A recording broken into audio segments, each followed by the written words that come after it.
आज बात करेंगे UGC NTA net psychology unit 10 emerging areas के पैरा फर्स्ट के ऊपर, जिसमें issues of gender, poverty, disability and migration की बात करेंगे। कल्चरल बायज एंड डिस्क्रिमिनेशन क्या है, स्टिग्मा क्या है, मार्जिनलाइजेशन क्या है एंड सोशल सफरिंग क्या है, child abuse and domestic violence क्या है, लिंग, गरीबी, अपंगता तथा प्रवसन के मुद्दे, सांस्कृतिक पक्षपात तथा भेदभाव, लांछन, पार्श्वीकरण, सामाजिक यंत्रणा क्या है, ठीक है, सोशल सफरिंग जिसे कहते हैं, बाल उत्पीड़न क्या है, चाइल्ड एब्यूज क्या है और डोमेस्टिक वायलेंस, घरेलू हिंसा क्या है, इसके ऊपर बात करेंगे। जेंडर इश्यूज इन साइकोलॉजी, लैंगिक मुद्दे।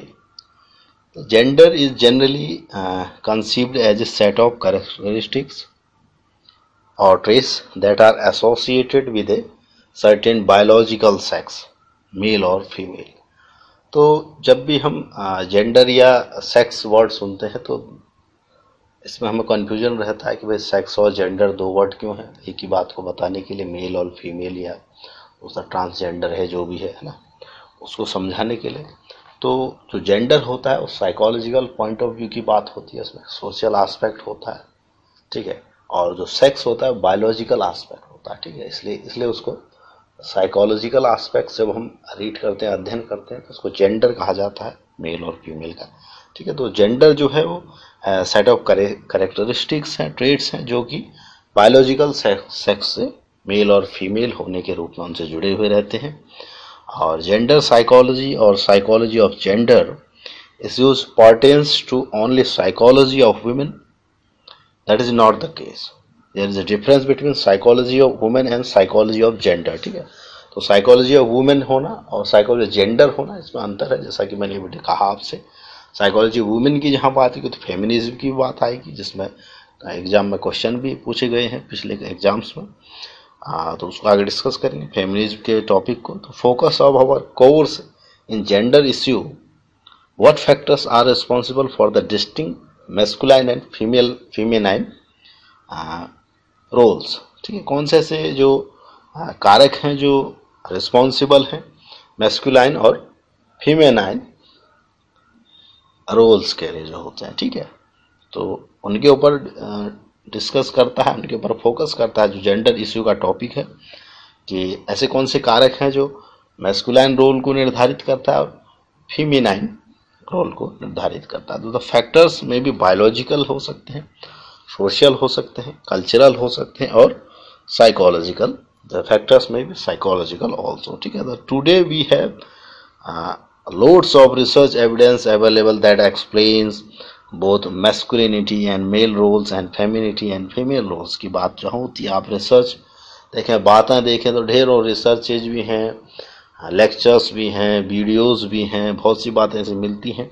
तो जो डिवीज़न है, जो एपी है, जो हमारा एक रेपुटेड ऑर्गेनाइजेशन है, एक जो मानक निर्धारित करने वाली संस्था है साइकोलॉजी की हमारी, वो जो 2 डिवीजन्स जो है एपीए के, वो इन इश्यूज से जुड़े हुए हैं डायरेक्टली, जो कि जानने वाली बात है, उसको बताऊंगा। तो डिवीजन 35 जो है एपीए का, वो society for the psychology of women, उसके ऊपर डिस्कस करता है।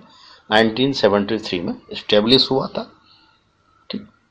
और डिवीजन 51 जो है society for the psychological study of main and masculinity, established in 1995। तो जेंडर इश्यूज को जो डिस्कस करने वाले डिवीजन है एपीए के, 35 जो है फेमिनाइन के लिए है, वीमेंस के लिए है, और 51 जो है मेंस के लिए है, ठीक है। तो मेन के लिए है। तो जो अब नेक्स्ट में बढ़ते हैं आगे कि फेमिनिज्म क्या है और फेमिनिज्म मूवमेंट्स क्या है। फेमिनिज्म और फेमिनिस्ट मूवमेंट, तो जो क्रिस्टाइन डी पाइजेन है, generally consider the first feminist writer, इनको फर्स्ट फेमिनिस्ट राइटर कंसिडर किया जाता है, पाइजेन को।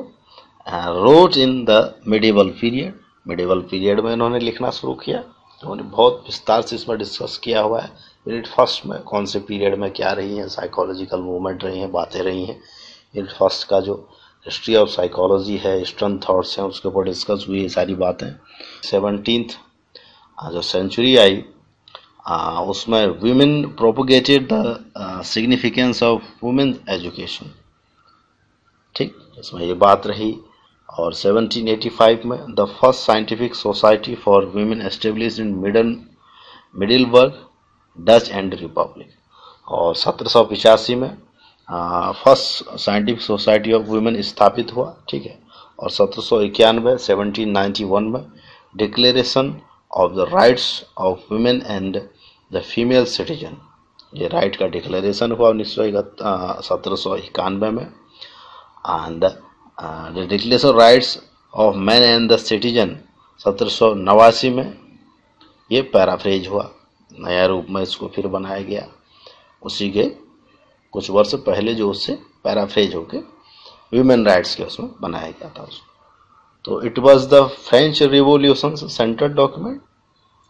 ये सारी बातें हैं जो फेमिनिस्ट राइटर जो उस टाइम की रही हैं उस मूवमेंट से जुड़ी हुई बातें हैं।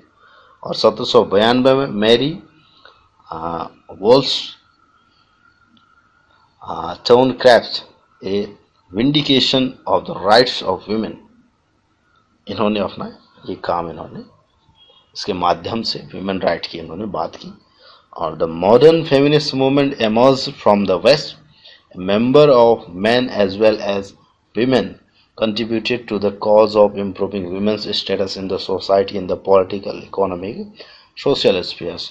तो जो फेमिनिज्म है, फेमिनिस्ट मूवमेंट है, उसकी क्या खास बात है, वो बात करता है वीमेन की स्टेटस की सोसाइटी में इंक्रीज करने के लिए, एक बराबरी का भागीदार बनाने को महिलाओं को पॉलिटिकल, इकोनॉमिक और सोशल स्फीयर्स में, ठीक है। तो ये फेमिनिस्ट मूवमेंट है और उससे जुड़ी हुई कुछ इंपॉर्टेंट पॉइंट्स हैं जिसको हमने डिस्कस किया।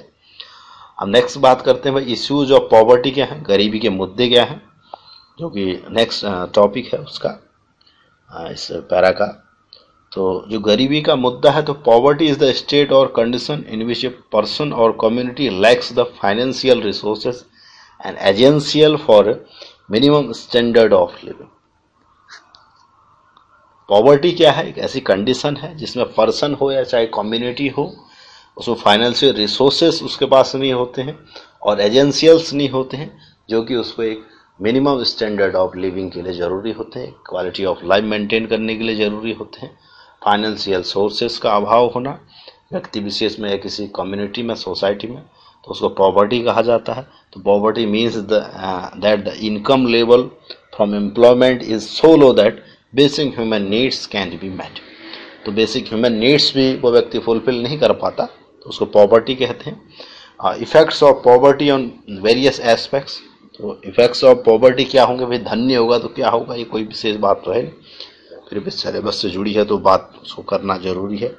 हेल्थ के इश्यूज होंगे, हंगर से संबंधित इश्यूज होंगे, ठीक है। तो खाने पीने में दिक्कतें होंगी, कई ऐसी बीमारियां हो जाती हैं जो हेल्थ इश्यूज से जुड़ा रहता है। जो पॉवर्टी के क्षेत्र हैं, जो ऐसे देश हैं जो एवरेज से नीचे जीवन जी रहे हैं, वहाँ कई बच्चे भूखमरी से मर जाते हैं, ठीक है। तो हेल्थ हंगर का इश्यू है। और मेंटल हेल्थ है, हेल्थ जब प्रभावित होता है तो मेंटल हेल्थ भी प्रभावित होता है, और मेंटल हेल्थ प्रभावित होता है तो फिजिकल हेल्थ भी प्रभावित होता है। तो mental health psychological study has been conducted by 4 scientist during the inaugural convention of psychological science. The results find that people who thrive with financial stability or fall under the low socio-economic status tend to perform worse cognitive due to external pressure response upon them, ठीक है। तो एक research की भी यहाँ पर बात है जिसमें साइंटिस्ट जो इकट्ठा हुए, एक कांग्रेस हुआ, एक कॉन्फ्रेंस हुआ, इसमें ये उन्होंने पाया कि जिनके पास फाइनेंशियल रिसोर्सेस कम थे, फाइनेंशियल सोर्सेस कम थे, उनमें कॉग्निटिव परफॉर्मेंस और एक्सटर्नल प्रेशर को डील करने की कम उनमें क्षमता पाई गई या घटती हुई क्षमता उसमें पाई गई, ठीक है। तो research found that stresses such as low income, inadequate health care, discrimination, exposure to criminal activities are contribute to disorders। तो स्ट्रेसर्स हैं जैसे लो इनकम है, एक अपर्याप्त स्वास्थ्य सुविधाएं हैं, inadequate हेल्थ केयर है, डिस्क्रिमिनेशन है, भेदभाव का है, एक्सपोजर टू क्रिमिनल एक्टिविटीज़ है। ऐसे क्षेत्र हैं जहाँ पर क्रिमिनल एक्टिविटी होना है, क्रिमिनल सोसाइटी का रीच एकदम ईजी है, तो उससे क्या हो गया, मेंटल डिसऑर्डर्स के बढ़ने की बहुत चांसेस रहते हैं, क्योंकि क्रिमिनल एक्टिविटी भी एक प्रकार का मेंटल डिसऑर्डर ही है। This study also find that it slows cognitive thinking in children when they are exposed to poverty-stricken environments. It is seen that children perform better under the care and the nourishment from their parents, and found that children tend to adopt speaking languages at a younger age, since being in poverty from childhood is more harmful than it is for an adult. तो childhood में होना, younger age में होना ज़्यादा harmful है बजाय कि adulthood में होना। एडल्टहुड में गरीबी है तो आदमी मैनेज कर लेगा, अगर उसका अपब्रिंगिंग या ऐसा उसका जो उसकी जो पालन पोषण हुआ है, उसका नरिशमेंट हुआ है, एक पॉजिटिव एनवायरनमेंट में हुआ है, एक साउंड एनवायरनमेंट में हुआ है, तो एडल्टहुड में कि गरीबी आदमी मैनेज कर सकता है। लेकिन जो बचपन से जो गरीबी होती है उसके लॉन्ग टर्म इफेक्ट्स होते हैं, मेंटल हेल्थ को लेके होते हैं, उसके सोशल बिहेवियर को लेके होते हैं, हेल्थ को लेके होते हैं, बहुत से इश्यूज हो जाते हैं। तो जो चाइल्डहुड और जो एडोलेसेंट लेवल की जो गरीबी है या इश्यूज ऑफ पॉवर्टी है वो बहुत ही हार्मफुल है, ऐसा बता रहा है रिसर्च। ठीक है, तो therefore seen that the children in poor household tend to fall behind in certain cognitive abilities compared to other average families। ठीक है, तो एजुकेशन से संबंधित मुद्दे हैं, शिक्षा से जुड़ी हुई बात है भाई। जब पॉवर्टी होती है तो आज शिक्षा से भी अछूता रह जाता है, उससे भी फिर बहुत प्रकार के इश्यूज पैदा होते हैं। अब बात करें कि भाई इश्यूज ऑफ डिसेबिलिटी क्या है, अपंगता के मुद्दे क्या हैं। तो a disability is a medical condition that makes it more difficult for a person to do certain activities or effectively interact with the world around them socially or materially। Disability क्या है, एक ऐसी मेडिकल कंडीशन है। भाई poverty क्या थी, एक ऐसी कंडीशन थी जिसमें पैसे नहीं होते व्यक्ति के पास, रिसोर्सेस नहीं होते हैं, एक डेली उसके रूटीन चलाने के लिए भी उसके पास पर्याप्त तो पैसा नहीं होता है, धन नहीं होता। पॉवर्टी का ऐसे डिसेबिलिटी का मेडिकल कंडीशन है, पॉवर्टी इकोनॉमिक कंडीशन है। ठीक है, that makes it more difficult for a person to do certain activities और effective interact with the world around them. ठीक है, सोशियली और मैटेरियली आदमी इंटरेक्ट नहीं कर पाता, उसको डिसेबिलिटी कहते हैं। मेडिकल कंडीशन है, हो सकता है आदमी का हाथ नहीं है, पैर नहीं है, जो भी नहीं है। ठीक है, तो डिसेबल पर्सन या डिसेबिलिटी होने से भी बहुत प्रकार की समस्याएं होती हैं। दिस कंडीशन और इम्पेयरमेंट्स में भी cognitive, developmental, intellectual, mental, physical, sensory. ठीक है, और एक कॉम्बिनेशन ऑफ मल्टीपल फैक्टर्स, अलग अलग भी हो सकती हैं और कॉम्बिनेशन में भी हो सकती हैं। किसी को फिजिकल प्रॉब्लम हो सकती है, सेपरेटली मेंटल हो सकती है, या दोनों हो सकती है, या मल्टीपल फिजिकल प्रॉब्लम्स हो सकती हैं। ठीक है, तो इम्पेयरमेंट्स कॉजिंग डिसेबिलिटी में भी प्रेजेंट फ्रॉम बर्थ और occur during a persons life time. तो इम्पेयरमेंट क्या होता है, बर्थ से भी हो सकता है और आफ्टर बर्थ भी हो सकता है, किसी एक्सीडेंट के थ्रू, या ऐसा होता है लाइफ टाइम चलता हो, ऐसा भी हो सकता है। ठीक है, तो डिसेबिलिटी के अपने अपने टाइप हैं, प्रकार हैं। The United Nation convention on the rights of persons with disabilities defines disability as long term physical, mental, intellectual और sensory impairments which in interaction with various barriers may hinder a person's full and effective participation in the society on an equal basis with others। ठीक है, तो United Nation convention कहते हैं कि कोई भी physical, mental, intellectual ऐसी कोई भी ऐसी डिसेबिलिटी हो, ऐसी अक्षमता हो जिससे आदमी इंटरेक्ट करने में असमर्थ होता है, इफेक्टिव पार्टिसिपेशन नहीं कर पाता, इंटरेक्शन नहीं कर पाता और सोसाइटी से जुड़ नहीं पाता, फिजिकली चाहे मैटेरियली कैसे भी नहीं जुड़ पाता, उसको डिसेबिलिटी कहते हैं। तो डेफिनेशन की बात है, as per 2001 census 21.9 million people are disabled in India. ठीक है, 2001 की जनगणना के अनुसार 21.9 मिलियन लोग क्या थे, डिसेबल्ड थे इंडिया में, who constitutes 2.13% of the total population. ठीक, कितनी बड़ी बात है कि 2.13% ऑफ द टोटल पॉपुलेशन हमारी डिसेबल्ड है, फिजिकली है, चाहे मेंटली है, जैसे भी है। ठीक है, पार्शियली है या फुली है, जो भी है। तो ये भी एक बहुत बड़ा आंकड़ा है, करंट में हो तो पता नहीं बढ़ गया हो। तो out of the these people out of 21.9 million people with disabilities, उसमें से एक बहुत बड़ा हिस्सा लगभग 1,26,05,635 के करीब मेल्स हैं और 93 लाख के करीब फीमेल्स उसमें हैं। ठीक है, तो कितना बड़ा आंकड़ा। This includes persons with visual, hearing, speech, locomotor and mental disabilities 75%। तो इसमें क्या है, विजुअल भी है, हेयरिंग है, स्पीच है, लोकोमोटर है, मेंटल डिसेबिलिटीज है, सारी डिसेबिलिटीज का जो आंकड़ा है। ठीक, तो दिल्ली साइकियाट्री जर्नल की ये रिपोर्ट से मैंने लिया हुआ है। ठीक है, तो 75% of the person with disability live in rural area. तो रूरल जो 75% जो लोग हैं डिसेबिलिटी से ग्रस्त वो रूरल एरिया में पाए गए, तो ये भी बहुत बड़ा आंकड़ा है। 49% of disabled people were illiterate and only 34% are employed. तो कॉजेज ऑफ डिसेबिलिटी हैं और factors of disabilities in India. तो कॉजेज ऑफ डिसेबिलिटीज की बात करें, before birth poor nutrition, improper medication, taking drugs, smoking cigarettes, mother expose to disease, mother थी, mental और physical trauma, उनकी प्रेगनेंसी के दौरान तो उससे भी बहुत प्रकार की डिसेबिलिटी होने का खतरा रहता है। बिफोर बर्थ है और ड्यूरिंग बर्थ है और आफ्टर बर्थ है। ठीक है, बिफोर बर्थ क्या है, पुअर न्यूट्रिशन है, इम्प्रॉपर मेडिकेशन है, टेकिंग ड्रग्स है, स्मोकिंग सिगरेट्स है, mother expose to disease, mental और फिजिकल ट्रॉमा है। और ड्यूरिंग बर्थ क्या है, प्रीमेच्योर डिलीवरी है, कॉम्प्लिकेटेड डिलीवरी है। और आफ्टर बर्थ क्या है, मेल न्यूट्रिशन है, भाई सही उसको पोषण नहीं मिला, लैक ऑफ वैक्सीनेशन है, कोई वैक्सीनेशन नहीं मिल गया, पोलियो वगैरह छूट गया, जो भी आज के कई प्रकार की वैक्सीन्स होते हैं जो 2-3 साल तक तो रेगुलरली लगते हैं। तो इन्फेक्शंस लाइक मेनिंगिटिस, पोलियो, ठीक है, एक्सीडेंट, ट्रॉमा, टॉक्सिक सब्सटेंस, ये सारी बातें इसमें है।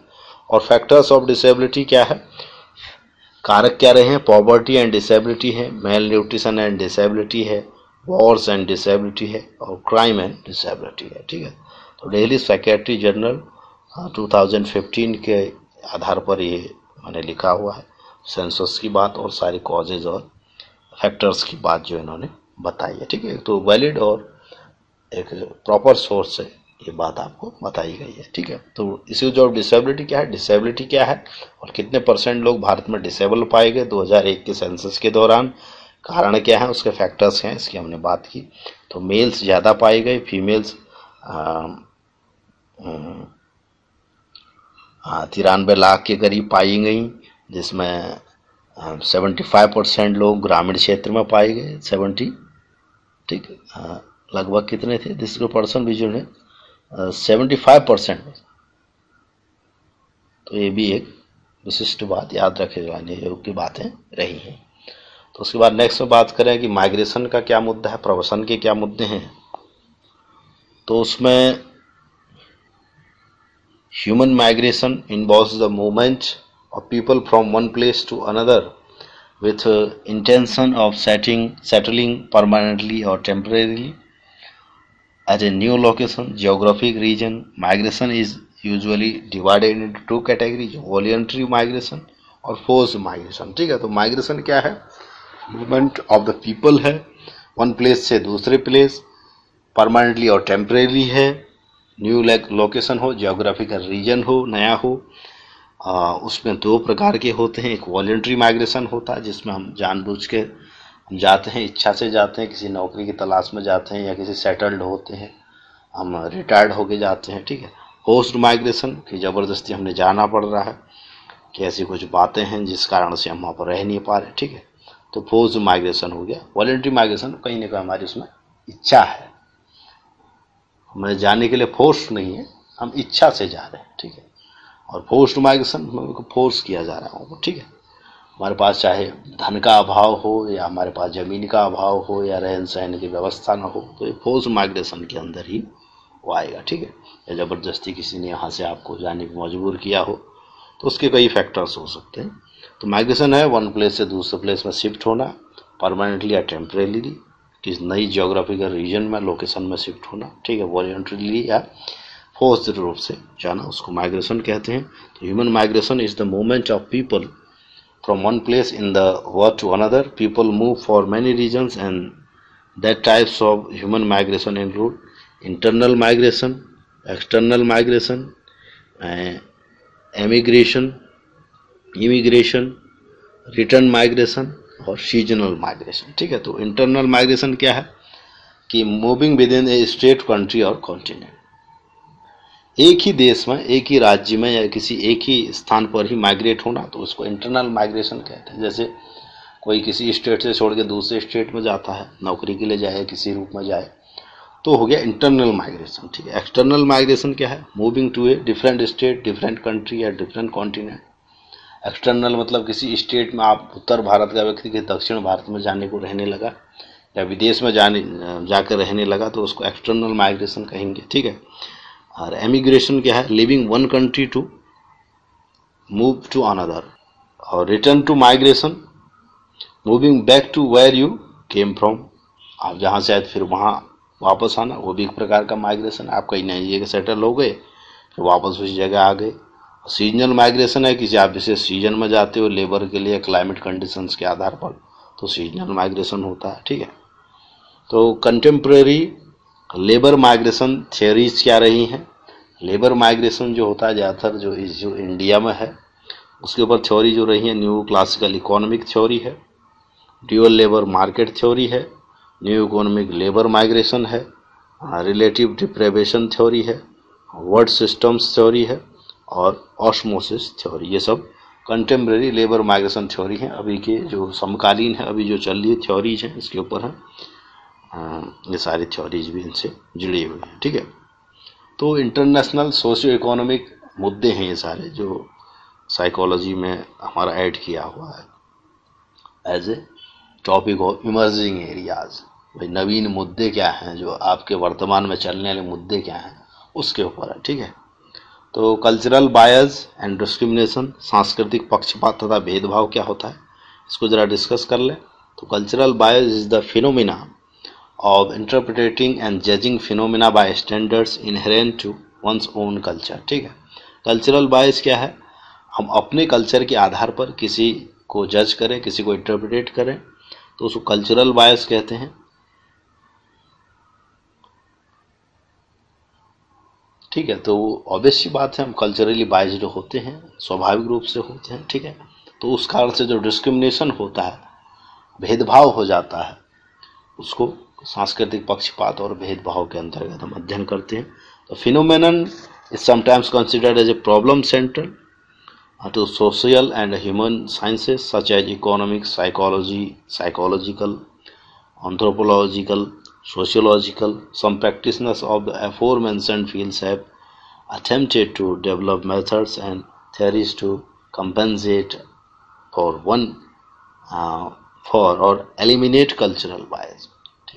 तो कल्चरल बायस जो मुद्दे हैं वो इकोनॉमिक्स से जुड़े हैं, साइकोलॉजी से जुड़े हैं, एंथ्रोपोलॉजी से जुड़े हैं, सोशियोलॉजी से जुड़े हुए हैं, ठीक है। और जो इनसे थ्योरी जुड़ी हुई हैं, यही कल्चरल बायस से बचने की भी थ्योरीज होती हैं या हो सकती हैं, ठीक है। तो cultural bias in psychological testing refers to the standardise psychological test. तो जहाँ साइकोलॉजी की बात आएगी, कहीं हम साइकोलॉजिकल टेस्टिंग की बात आएगी, साइकोलॉजिकल रिसर्च की बात आएगी, तो वहाँ पर कल्चरल बायस का क्या मतलब है, तो उसको मैं बताने की कोशिश किया गया। बस साइकोलॉजिकल टेस्टिंग में जो कल्चरल बायस होता है, उसका मतलब standardise psychological test that are conducted to determine the level of intelligence among the test takers. Limitation of such verbal and non-verbal intelligence tests have been observed since their introduction. Many tests have been objected to as they produced poor results from the ethnic or racial minorities students as compared to the racial majority. There is minimal evidence supporting claims for cultural bias, and close cultural examination is both possible and done frequently. The learning environment, the questions posed or situations given in the test may be familiar and strange at the same time to students from different backgrounds. The type of ambiguity where intellectual differences become apparent in individual capacities to resolve this strange yet familiar entity। तो cultural बायस जो है psychological testing में क्यों ज़रूरी है, इसको हमने समझना। जब भी आप कोई साइकोलॉजिकल टेस्ट डेवलप करते हो या साइकोलॉजिकल स्टडी करते हो, साइकोलॉजिकल हम इंटरवेंशन देते हैं, तो कल्चरली बायस्ड होके अगर हम जज नहीं कर सकते किसी को, ठीक है, आप टेस्ट नहीं कर सकते। कोई टेस्ट आप डेवलप करना चाहते हैं, कल्चरल बायस को लेके आपका टेस्ट डेवलप करेंगे तो टेस्ट आपका सही रिजल्ट नहीं देगा, ऑब्जेक्टिव नहीं हो पाएगा, ठीक है।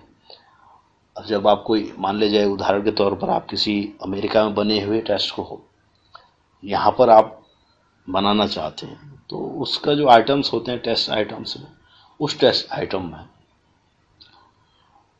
कोई आइटम है जिसका मतलब है कि मैं अकेले में रहना पसंद करता हूँ, ठीक, या मैं हमेशा अकेला रहना पसंद करता हूँ, ठीक।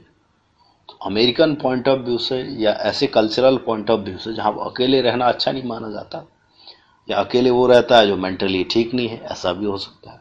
इंडिया में अकेले रहने का मतलब स्पिरिचुअल पॉइंट ऑफ व्यू से देखें तो अकेले रहना हो सकता है वो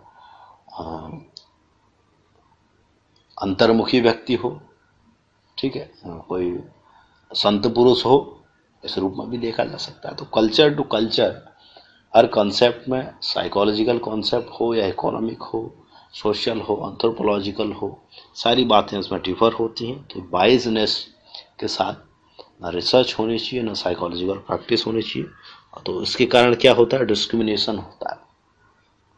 कल्चरली बाइज्ड होंगे, कम्युनली बाइज्ड होंगे, इससे क्या होगा, डिस्क्रिमिनेशन होगा, भेदभाव होगा, ठीक है। तो जैसा आप भारत में देख सकते हैं, तो discrimination is the act of making unjustified distinction between human being based on the groups, classes और other categories to which they are positive to belong, ठीक है। तो एक ग्रुप का व्यक्ति दूसरे ग्रुप से अगर डिस्क्रिमिनेशन करने लगे, भेदभाव करने लगे, तो उसको कहते हैं डिस्क्रिमिनेशन, ठीक। उसके आधार पर कोई डिस्टिंक्शन करने लगे, अंतर करने लगे, अपने व्यवहार में बदलाव लाए, अपने एटीट्यूड में बदलाव लाए, उनको लेके अपने इमोशंस में बदलाव लाए, अपने ग्रुप के व्यक्ति के प्रति और दूसरे ग्रुप के व्यक्ति के प्रति, तो उसको डिस्क्रिमिनेशन कहते हैं। कल्चरल बायस्डनेस के कारण हमारे अंदर पैदा होता है, ठीक है। तो people may be discriminated on the basis of race, gender, age, religion और sexual orientation as well as the category. Categories means the category maybe the social category, the social status, the economic category, and all that things, ठीक है। तो discrimination especially occurs when individuals or groups are unfairly treated in a way which is worse than other people are treated on the basis of their actual or perceived membership in certain groups or social categories. It involves restricting members of one group from opportunity or privileges that are available to members of another group, ठीक है। तो आप उसको opportunities में भी बाइजनेस करने लगो, फिर उस ग्रुप में आप कहीं बड़े अधिकारी बन जाओ, फिर आप वहाँ प्रभावित करने लगो अपनी बाइजनेस को, ठीक है। तो डिस्क्रिमिनेशन का काफ़ी लंबा गहरा प्रभाव होता है, बाइजनेस का काफ़ी लंबा गहरा प्रभाव होता है as a psychological point of view. If you talk about the psychological point of view on that very subject, on that very topic, the cultural bias and the discrimination, both are the interconnected things, ठीक है। That's why both the topics are written in the same field, in the same topic, ठीक है। तो stigma, लांछन, marginalisation, social suffering, लांछन, पार्श्वीकरण, सामाजिक यंत्रणा, ठीक। ये क्या होता है भाई, स्टिग्मा क्या है, the negative social attitude attached to a characteristic of an individual that may be regarded as a mental, physical or social deficiency, ठीक है। तो negative social attitude attached to a characteristics of an individual that may be regarded as a mental, physical or social deficiency, ठीक है। A stigma implies social disapproval and can lead unfairly to discrimination against and exclusion of the individual, ठीक है। तो लांछन क्या होता है, social disapproval है, unfairly discrimination इसका कारण हो सकता है, और किसी व्यक्ति को लांछन लगाना उसका कारण हो सकता है, एक्सक्लूजन उसका कारण हो सकता है, किसी भी सोशल अप्रूवल के लिए, सोशल उसका एक्सेप्टेंस के लिए उसको एक्सक्लूड किया जा सकता है, उसको उससे अलग हो सकता है। ठीक है, तो ये सब लांछन, स्टिग्मा है, बायजनेस है, डिस्क्रिमिनेशन है, सारी बातें आपस में जुड़ी हुई हैं। तो स्टिग्मा इन्वॉल्व्स नेगेटिव एटीट्यूड्स और discrimination against someone based on an distinguishing characteristics such as mental illness, health condition, disability. Social stigmas can also be related to other characteristics including gender, sexuality, race, religion and culture. ठीक है, तो social stigma होता है, discrimination होता है एक प्रकार का। ठीक है,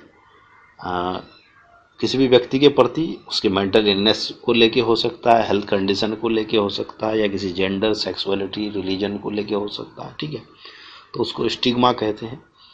एक डिस्क्रिमिनेटिव एटीट्यूड हमारा, उसको स्टिग्मा कहा जाता है। ठीक है, negative and the discriminative attitude towards a person who is suffering for और who is disabled from mental health, who is mentally ill और मे बी अनहेल्दी और poor health condition, may be disabled person. ठीक है, or maybe of the separate gender, separate sexuality, separate race, religion, all that things. ठीक है, the stigma associated with the mental illness can be divided into two types.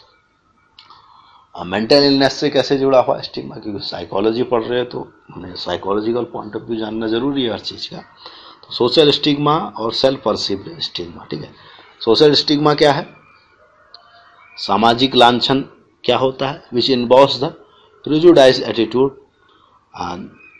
others have around mental illness। और self perceived stigma क्या है, which involves an internalized stigma the person with the mental illness suffer from। The more than half of the people with mental illness don't receive help of their disorders. For their disorders, often people avoid or delay seeking treatment due to concern about being treated differently or fears of losing their jobs and livelihood. That's because stigma, prejudice and discrimination against people with mental illness is still very much a problematic or problem। ठीक है, तो stigma जो है negative attitude है, discriminative attitude है, जो develop हो सकता है किसी भी डिस्क्रिमिनेटिव हमारा थिंकिंग, हमारी कल्चरल बायोजिनेस को लेके हो सकता है, सेक्सुअल, जेंडर और रिलीजन से जुड़ा हुआ हो सकता है, उसके कारण सोशल स्टिग्मा हो सकता है, सेल्फ परसीव्ड स्टिग्मा हो सकता है, और उससे साइकोलॉजिकल प्रॉब्लम्स पैदा हो सकती हैं। ठीक है, अब आगे बात करें कि भाई मार्जिनलाइजेशन क्या है। तो यंग थे, उन्होंने मार्जिनलाइजेशन को डिफाइन किया है as exclusion from meaningful participation in society, partly because the labor market does not or cannot accommodate them, proving to be one of the most dangerous form of oppression। Marginalization है exclusion from meaningful participation in society। एक पार्श्वीकरण जो है, ठीक है, discrimination से ही जुड़ा हुआ बात है। किसी भी सोसाइटी के, किसी भी एक ग्रुप के सोसाइटी में मीनिंगफुल पार्टिसिपेशन का न हो पाना, ठीक, एक गैप होना, मार्जिन होना, ठीक है, उसको मार्जिनलाइजेशन कहा जाता है। कि लेबर मार्केट की बात करें, जैसे गरीबी अमीरी की बात करते हैं, सारी बातें इससे जुड़ी हुई हैं। तो marginalisation has the ability to cause several mental material cause severe material deprivation. Material deprivation हो सकता है, भाई सुख सुविधाओं का बिल्कुल ही डिप्राइव्ड हो सकता है, उससे अछूता हो सकता है। As well in the most extreme form can exterminate groups. Minority groups such as individuals living with disability, physical or mental, women, racial minorities, aboriginal communities, elderly individuals, single mothers and homosexuals all face marginalization due to dominant discourse within the structure of society. देखो, किसी भी सामाजिक अवसर न मिल पाना उसको marginalisation कहते हैं, सीधे स्पष्ट उसमें अगर बात करें, ठीक है। तो किस कारण से हो सकता है? कारण उसके बहुत हो सकते हैं, ठीक है। जो इतने भी कॉन्सेप्ट हैं सारे आपस में जुड़े हुए कॉन्सेप्ट हैं, ठीक है। तो इन जनरल टर्म, साधारण अर्थ में कहें तो मार्जिनलाइजेशन जो है describes the award actions or tendency of human society where people who they perceive to undesirable or without useful function are excluded or marginalized, ठीक है। तो ऐसे एक्शंस हैं और टेंडेंसी है सोसाइटी कि जिसको व्यक्ति पसंद नहीं करते या जिसको एक सोसाइटी की टेंडेंसी जिसमें उसको एक छोटा समझा जाता है, मार्जिनलाइज समझा जाता है, तो उसको एक्सक्लूड किया जाता है, अवसर नहीं उसको प्राप्त होता है, उसको मार्जिनलाइजेशन कहा जाता है। मार्जिनलाइज्ड उसको पीपल पर्सन कह सकते हैं। The people who are marginalised are outside the existing system of protection and integration. This limits their opportunities and means for survival. उससे क्या होगा भाई, जो उसके अपॉर्चुनिटीज हैं वो सीमित हो जाएंगे, सर्वाइवल मुश्किल हो जाएगा, ठीक है। जैसे अभी प्रेजेंट कंडीशन की बात करें इंडियन पॉलिटिक्स की, तो मार्जिनलाइजेशन भी आप यहाँ देख सकते हैं किस कारण से है। पॉलिटिक्स के कारण होने वाले समाज में भेदभाव देख सकते हैं, डिस्क्रिमिनेशन देख सकते हैं। तो सारी बातें आपस में जुड़ी हैं। साइको पॉलिटिकल उसका संबंध है, ठीक है। साइको इकोनॉमिक उसका संबंध है, साइको सोशल उसका संबंध है, सारी बातें उससे जुड़ी हुई। टाइप्स ऑफ मार्जिनलाइजेशन, मार्जिनलाइजेशन के क्या क्या टाइप्स हैं? सोशल मार्जिनलाइजेशन है, इकोनॉमिक मार्जिनलाइजेशन है और पॉलिटिकल मार्जिनलाइजेशन। सोशल माइग्रेशन में सामाजिक अवसरों से उसको छूट नहीं मिलना। इकोनॉमिक माइग्रेशन की बात, मार्जिनलाइजेशन की बात करें, जैसे ट्रांसजेंडर्स हैं, उनको नौकरी एकदम नहीं मिलती या लोग पसंद नहीं करेंगे कि भाई कोई ट्रांसजेंडर के साथ मिलकर मैं कोई काम करूं ऑफिस में या कहीं भी, ठीक है। तो इकोनॉमिक मार्जिनलाइजेशन हो गया, सोशल मार्जिनलाइजेशन तो वहीं, और पॉलिटिकल मार्जिनलाइजेशन, ठीक, जो व्यक्ति सामान्य व्यक्ति है उसके लिए पॉलिटिक्स बहुत ही एक अछूती बात है। एक अच्छी नौकरी बहुत पाना उसके लिए बहुत बड़ा विषय है अभी के समय में। तो ये मार्जिनलाइजेशन के टाइप्स हो गए। अब कारण क्या है? एक्सक्लूजन है, ग्लोबलाइजेशन है, डिस्प्लेसमेंट है, डिजास्टर और नेचुरल और अननेचुरल है, ठीक है। विस्थापन होना, वैश्वीकरण हो जाना और एक्सक्लूजन हो जाना, ठीक है। और डिजास्टर और नेचुरल हो चाहे अननेचुरल हो, सारे मार्जिनलाइजेशन के कारण हैं या हो सकते हैं। ग्लोबलाइजेशन होने का मतलब वैश्वीकरण हो जाने से, डिस्प्लेसमेंट विस्थापन हो जाने से किसी भी चीज का, या आप माइग्रेट हो जाएं उससे हो सकता है, डिजास्टर हो जाए, जब महामारी आ गई उससे हो जाता है, ठीक है। और लेवल्स ऑफ मार्जिनलाइजेशन क्या है? इंडिविजुअल है, कम्युनिटीज हैं, ग्लोबल हैं। इस लेवल पर मार्जिनलाइजेशन हो जाता है। इंडिविजुअल लेवल पर आप कैसे करते हैं? आप अपने पीयर ग्रुप्स के साथ कर सकते हैं, अपने सोसाइटी में कर सकते हैं, ठीक है। कम्युनिटीज टू कम्युनिटीज मार्जिनलाइजेशन होता है। ग्लोबल में तो होता ही है, आप जानते हैं भाई, जब आप इंटरनेशनल पॉइंट ऑफ व्यू में उसको देखें तो मार्जिनलाइजेशन होने के होता ही है। रेशियल मार्जिनलाइजेशन होता है, ठीक है। रीजनल मार्जिनलाइजेशन हो जाता है, ठीक है। तो मार्जिनलाइज ग्रुप्स अक्सर क्या है? वीमेन है, पीपल विद डिसेबिलिटीज हैं, एथनिक माइनॉरिटीज हैं, कास्ट सिस्टम है, ट्राइब्स हैं और एल्डरली हैं, ठीक है। तो एल्डरली हो, जो बुढ़ापे हो जाते हैं बेचारे बुजुर्ग लोग हमारे, वो भी मार्जिनलाइज हो जाते हैं, ठीक है। पार्श्वीकरण उनमें हो जाता है, ठीक है। तो रिसर्च पेपर बेस्ड ये मैंने बनाया हुआ है, तो रिसर्च पेपर पर बेस्ड जो बातें मैं कर रहा हूँ। तो सोशल सफरिंग, सामाजिक यंत्रणा, सामाजिक, ठीक, किसी को सफरिंग करना, किसी को परेशानी होना, यहाँ पर इस बात से जुड़ा हुआ है। Social suffering according to Arthur clean men and others, collective and individual human suffering associated with life conditions shaped by powerful social forces.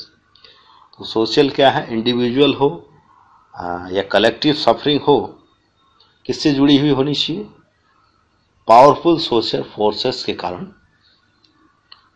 जो भी सफरिंग हो, इंडिविजुअल पर्सन को हो या कलेक्टिव पर्सन को, उसको सोशल सफरिंग कहते हैं। ठीक, अब उसका आपको हल्का सा हिंट मिल गया होगा जो नए स्टूडेंट्स हैं उनके लिए। So suffering is an increasing concern in medical anthropology, ethnography, mass media analysis and Holocaust studies, says Lynn Wilkinson. Social suffering takes in the human consequences of war, famine, depression, disease, torture, the whole assemblage of human problems that result from what political, economic and institutional power does to people, and also human responses to social problems as they are influenced by those from power. देखो भाई, कोई भी social forces के कारण, powerful sources के कारण, institutional हो सकती है, पर्सनल हो सकती है, उससे अगर किसी व्यक्ति विशेष को या किसी ग्रुप को अगर कोई सफरिंग होती है, कोई परेशानी होती है, भेदभाव होता है, उसके ऊपर टॉर्चर होता है, ठीक है, तो वो सब सोशल सफरिंग का हिस्सा है। Today the issue of social suffering has two fold, political and theoretical relevance. Political और थ्योरेटिकल रिलेवेंस से जुड़ी हुई दो बातें हैं। It has political relevance in so far as such contemporary forms of the social questions are difficult to describe in all their seriousness without taking their psychological consequences into account. It has a theoretical relevance insofar as in sociology, in social psychology, as well as in anthropology, social suffering has become a significant research program. Social suffering can be described differently in terms of health and welfare, or as a legal, moral, or religious issue. Trauma, pain, and disease frequently manifest themselves differently, but none of them is merely a health phenomenon, pure and simple, having also a political and cultural dimension to them. For example, to note that poverty is one of the main risk factors for ill health, and just another way of starting that ill health, just as well-being, is fundamentally a social process. तो क्लेनमैन एटल ये बता रहे हैं, ठीक है। तो in health care, social suffering is nevertheless usually submitted to medicalization process through which disadvantage, hardship and grief are transformed into the clinical depression or anxiety. Correspondingly, ethical and moral consequences of political violence might be transformed into post-traumatic stress. In this way, social suffering is redefined, pathologized and made into a diagnosis, a description of a mental illness. तो social suffering को एक सामान्य एक single sentence में कहें तो यह किसी पावरफुल सोर्स या सोशल फोर्स के द्वारा मिलने वाला सफरिंग है, पीड़ा है, किसी इंडिविजुअल को या किसी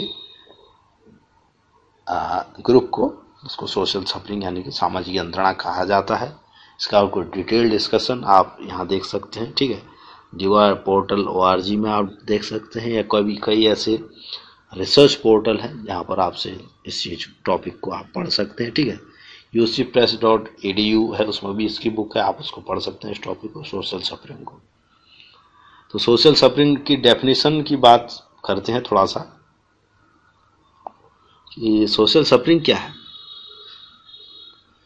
pen and suffering caused by social forces. Pain या सफरिंग, ऐसा कोई पीड़ा या कष्ट सोशल फोर्सेस से दिया गया, उसको सोशल सफरिंग कहते हैं।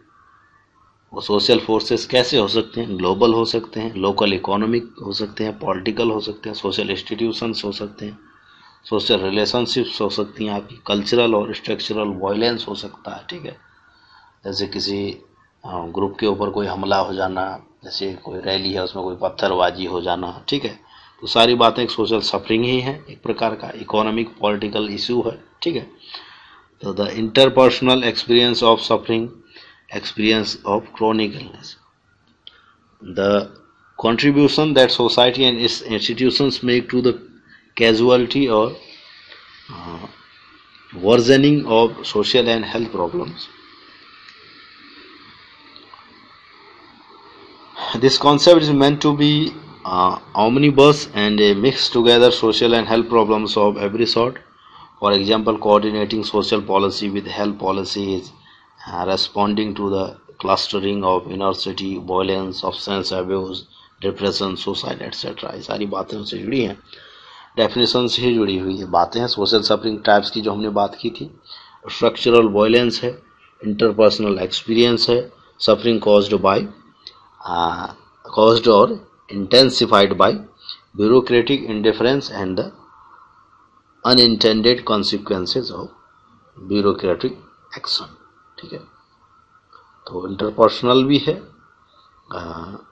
और उसमें स्ट्रक्चरल वायलेंस भी उसमें जुड़ा होता है।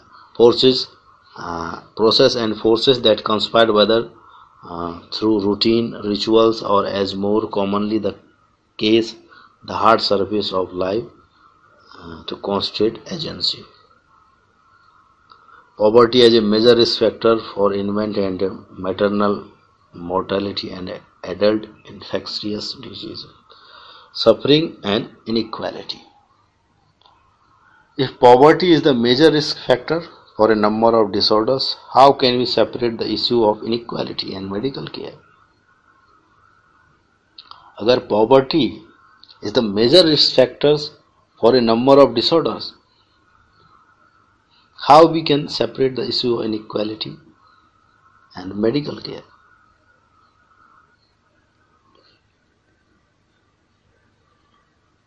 ठीक है, तो पॉवर्टी भी एक इनइक्वालिटी का कारण हो जाता है।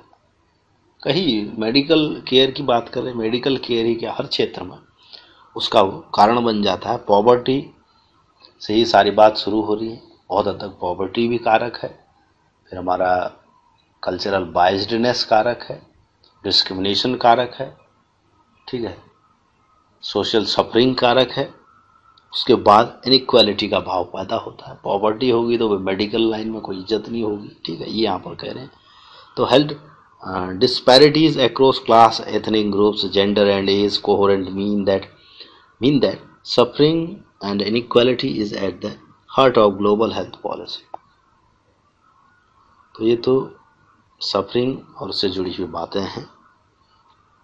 बात करें कि चाइल्ड एब्यूज और डोमेस्टिक वायलेंस क्या होता है, बाल उत्पीड़न और घरेलू हिंसा क्या होता है, एक कॉमन बात है आजकल के समय में और हर व्यक्ति इस बात से परिचित है, फिर भी उसको डिस्कस करें। चाइल्ड एब्यूज और child maltreatment is physical, sexual and और साइकोलॉजिकल मेल ट्रीटमेंट और नेग्लेक्ट ऑफ ए चाइल्ड और children specially by a parent और ए केयर गिवर, ठीक है। चाइल्ड एब्यूज कहते हैं वह केयर गिवर है, कोई पेरेंट है, उसके द्वारा किसी बालक का फिजिकल, सेक्सुअल और साइकोलॉजिकल मेल ट्रीटमेंट हो और नेग्लेक्शन हो तो उसको चाइल्ड एब्यूज कहेंगे, बाल उत्पीड़न कहते हैं। बच्चे की क्या जरूरत होती है, एक जो बच्चा है जो किसी का आश्रित है, आश्रित को केयर की जरूरत होती है, ठीक, और मिलता क्या है उसको, उत्पीड़न, ठीक है। तो उसको बाल उत्पीड़न जो है इसलिए एक समस्या है, उसमें साइकोलॉजिकल फैक्टर हैं, सोशल फैक्टर्स हैं, इकोनॉमिक फैक्टर्स हैं, ठीक है, हमारा रहन सहन है, हमारा बाइज्डनेस है, बहुत चीज़ें उसमें जुड़ी होती है, ठीक है। तो चाइल्ड एब्यूज में इंक्लूड एनी एक्ट और failure to act by parent और care that results in actual और potential harm to a child and can occur in a child's home or in organizations, schools or communities the child interacts with. क्या हो सकता है, school में उसको परेशानी हो सकती है ऑर्गेनाइजेशंस में हो सकता है, और जहाँ भी वो चाइल्ड इंटरेक्ट करता है वहाँ हो सकता है उसका उत्पीड़न हो रहा हो। ठीक है। एनी इंटेंशनल हार्म और mistreatment to child under 18 year old is considered child abuse. किसी उद्देश्य से पहुंचाया गया हार्म और मिसट्रीटमेंट और गलत ट्रीटमेंट दिया जाए, गलत व्यवहार हो या गलत पोषण हो, गलत उसका लालन पालन हो 18 वर्ष से कम उम्र के बालक का, तो उसको चाइल्ड एब्यूज की श्रेणी में लाया जाता है। Child abuse makes many forms which often occur at the same time.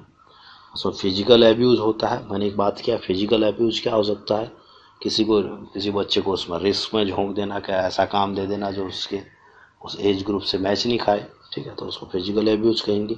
Sexual abuse है, सेक्सुअल एक्टिविटी में उसको लगाना उसकी जानकारी के बिना। ठीक है, कोई सेक्सुअल हार्मोन्स उसके डेवलप नहीं है, ठीक, आप उसको अनइंटेंशनली उसको किसी सेक्सुअल एक्टिविटी में उसको एंगेज कर देते हैं। कोई पर्सन या कोई ऐसा केयर गिवर या कोई भी ऐसा अथॉरिटी उसको करता है तो सेक्सुअल एब्यूज की श्रेणी में आता है। इमोशनल एब्यूज, इमोशनली आप उसको परेशान करो, इमोशनल असॉल्ट करो। ठीक है। Medical abuse means you are misusing the child with the medical things, the medical aspects. How? Medical child abuse occurs when someone gives false information about illness in a child that requires medical attention, putting the child at risk of injury or unnecessary medical care. Neglect है। Child neglect is a failure to provide adequate food, shelter, affection, supervision, education और dental medical care. उसको neglect कहेंगे। आपका बालक है या ऐसा बालक है जो किसी अपने केयर गिवर के आश्रित है, तो उसको बातें मुहैया नहीं कर पा रहा, फूड नहीं दे पा रहा, शेल्टर नहीं दे पा रहा, उसको प्रेम नहीं दे पा रहा, शिक्षा नहीं दे पा रहा, तो एक प्रकार नेग्लेक्शन ही है। ठीक है, इंसान और किसी मृत उसमें कोई अंतर नहीं है। ठीक है, तो ये सब चाइल्ड एब्यूज के इश्यूज हैं।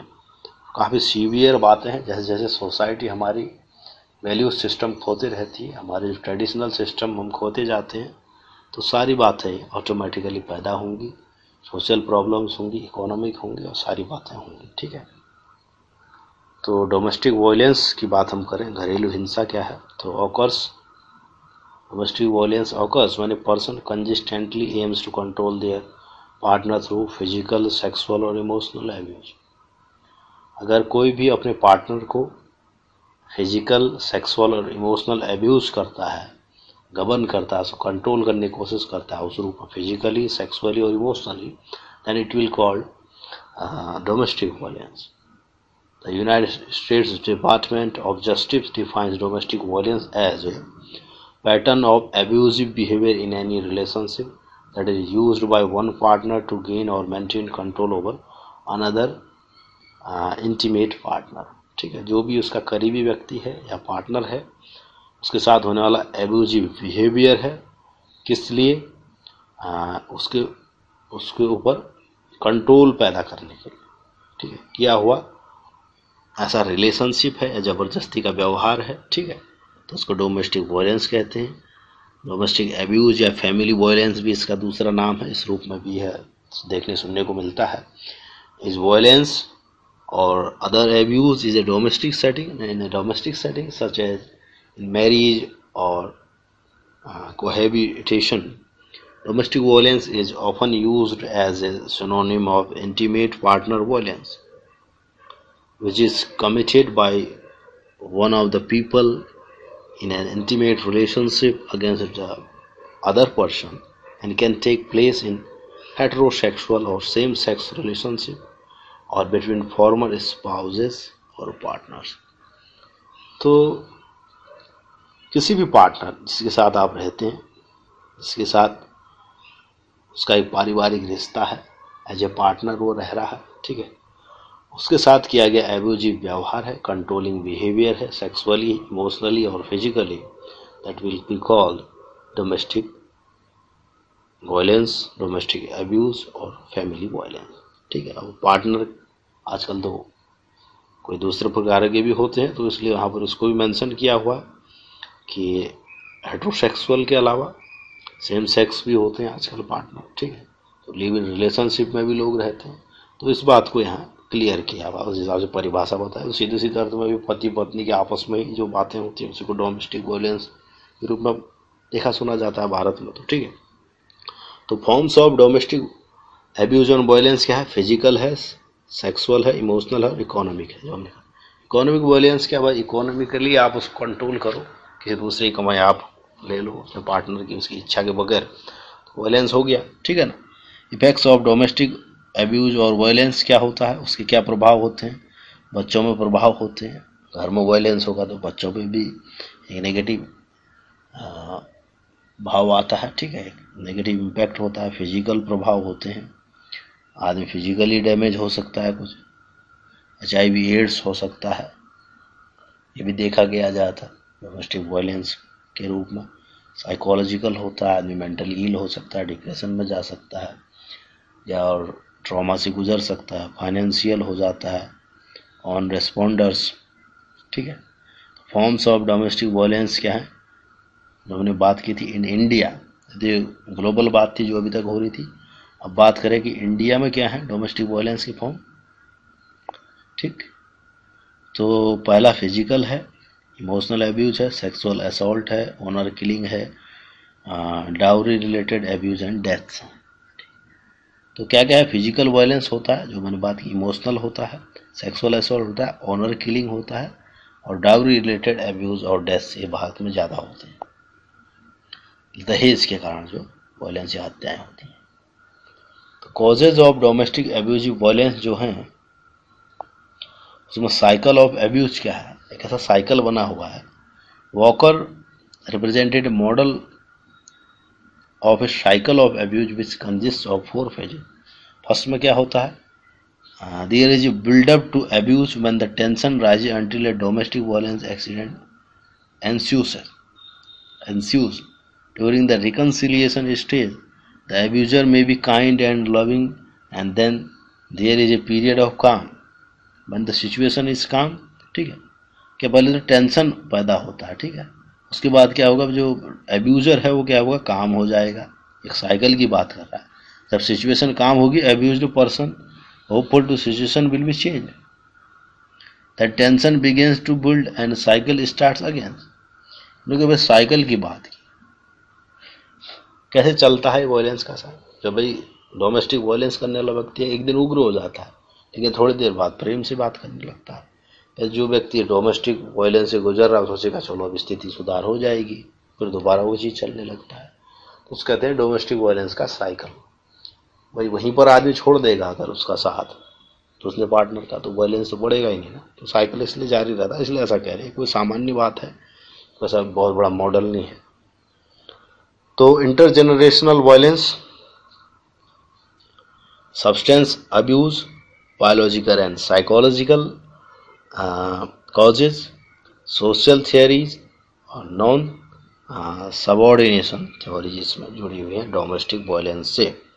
डोमेस्टिक वायलेंस इन इंडिया की बात करें तो 2012 national crime records bureau reports of India states A reported crime rate of 46 पर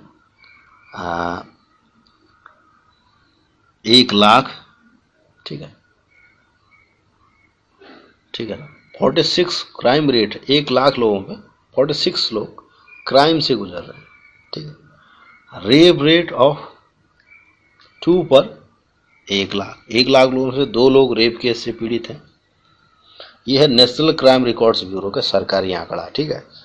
और डाउरी होमिसाइड रेट है 0.7% पर 1 लाख पर्सन, ठीक है, लगभग 1% या लगभग 1 लाख में एक व्यक्ति होमिसाइड, डाउरी सिस्टम, दहेज प्रथा के कारण मर रहा है, 0.7% व्यक्ति, ठीक। The rate of domestic cruelty bye husband और हिज रिलेटिव एज 5.9 पर 1 लाख, मतलब 5 से 6 करीब लोग डोमेस्टिक क्रूएल्टी से गुजर रहे हैं, बहुत ज़्यादा परसेंट है। These reported rates are significantly smaller than the reported intimate partner domestic violence rate in many countries such as United States 990 पर 1 लाख, ठीक। तो भारत से कम है, वही यूनाइटेड स्टेट में ज़्यादा बता रहे हैं। रिपोर्टेड होमिसाइड्स 6.2 पर 1 lakh globally. Crime and rape incidences rape 1 lakh women of most nations tracked by the United Nations. तो विकिपीडिया से लिया हुआ है, बाकी इसका मेन सोर्स भी आप चेक कर सकते हैं वहाँ जाके, ठीक है। तो ये तो बात हो गई पैरा 1 की, जिसमें सारे टॉपिक्स थे, पॉवर्टी से लेके डोमेस्टिक वायलेंस तक। अब बात नेक्स्ट पैरा की करेंगे, जो होगा आपका next lecture para 2 peace psychology, शांति मनोविज्ञान के ऊपर। वायलेंस और नॉन वायलेंस क्या है, ठीक है। हिंसा और अहिंसा जिसको कहते हैं वो क्या है। Conflict resolution at macro level, संघर्ष समाधान कैसे होगा। रोल ऑफ मीडिया का क्या है संघर्ष के समाधान में, जैसा कि हम देख रहे हैं रसिया और यूक्रेन का कॉन्फ्लिक्ट काफ़ी टाइम से चल रहा है, इसमें क्या है, मीडिया का भी रोल नेगेटिव है, ठीक है। तो पीस साइकोलॉजी को सक्षम करने के लिए मीडिया का, लोगों की मानसिकता भी सही होना आवश्यक है, ठीक है। तो नेक्स्ट लेक्चर में डिस्कस करेंगे, तो मिलेंगे नेक्स्ट लेक्चर में। Thank you.